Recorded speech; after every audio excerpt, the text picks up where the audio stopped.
Uh, my question is, you talked about this just now, but how can we, for example, I want to talk to a new client regarding our product, but if I'm trying to explain a lot of information to a single client in a specific amount of time, they tend to lose interest quickly. So how do you suggest I can reach out to them and like pique their interest in the fastest way possible for them to start the research? So you said that if they have a problem, so they will start searching for a solution. So how can I make my product appealing enough in the market that they will do more research about my specific product?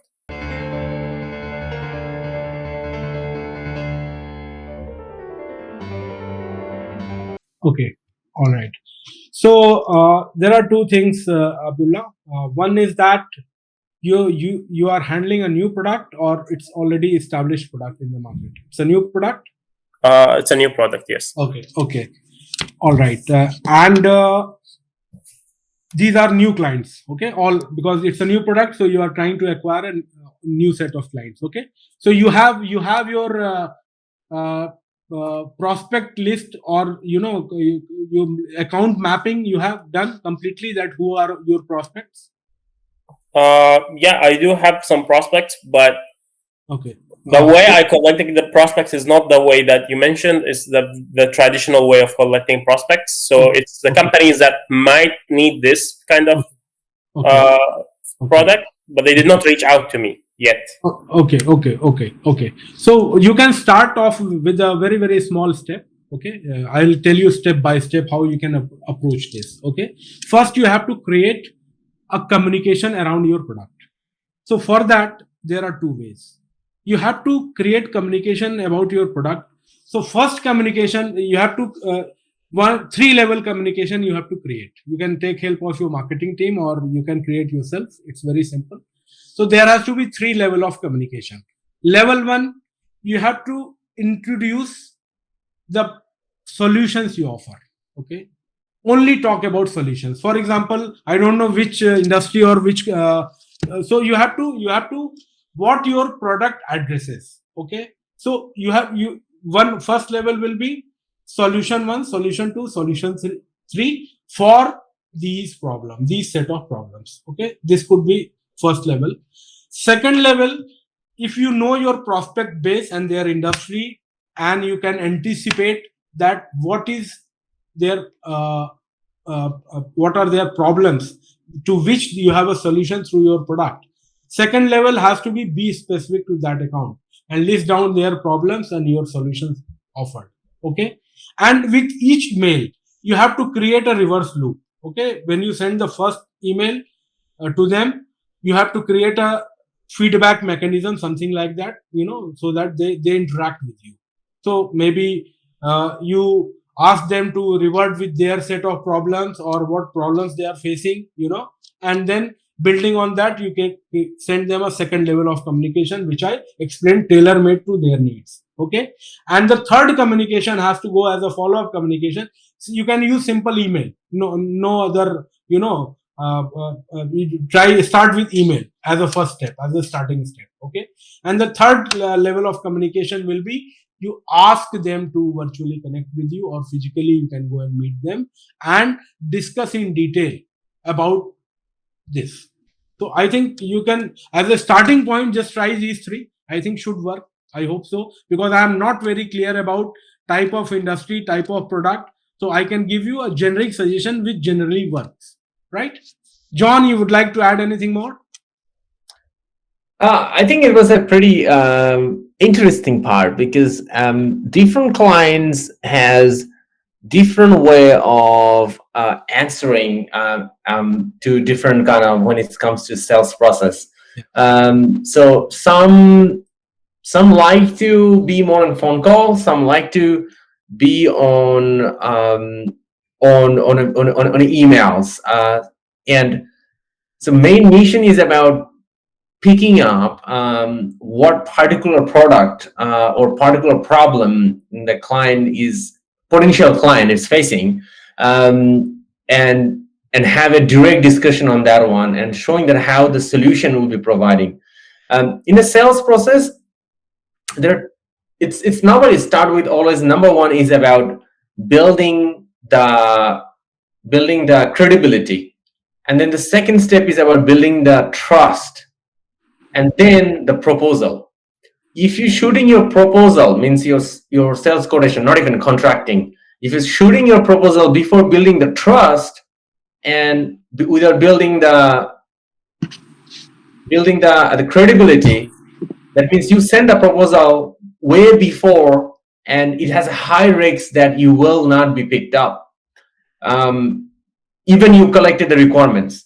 So now it's exactly like a 3-store building, a 4-store building. Like a level 1 is about credibility, level 2 floor is about trust, level 3 is a proposal, and 4 is the closer or contracting done. So if you jump too fast before completing the level 1 and level 2, which is trust and credibility, your proposal will not have any legs to stand on. It will collapse, and it will have a high rejection rate under that one, because they will not buy in because they don't have trust. So when you're sending out the proposal, the goal is to about creating the trust and the credibility before that one. So now I want to share with you how you can actually build the trust. There are a few things definitely you can do to prepare the trust. Is about how you talk to your potential clients, the way you ask questions, the way you introduce yourself, and that the way you show your confidence in your voice, in your conversations, matter a lot, building the trust and credibility. Just these 3 things. If you focus on these 3 things in your call or even in email, you will increase a lot of credibility, and which will be domino effect to create the trust inside the clients. And the 4th thing is about client will always ask you different questions.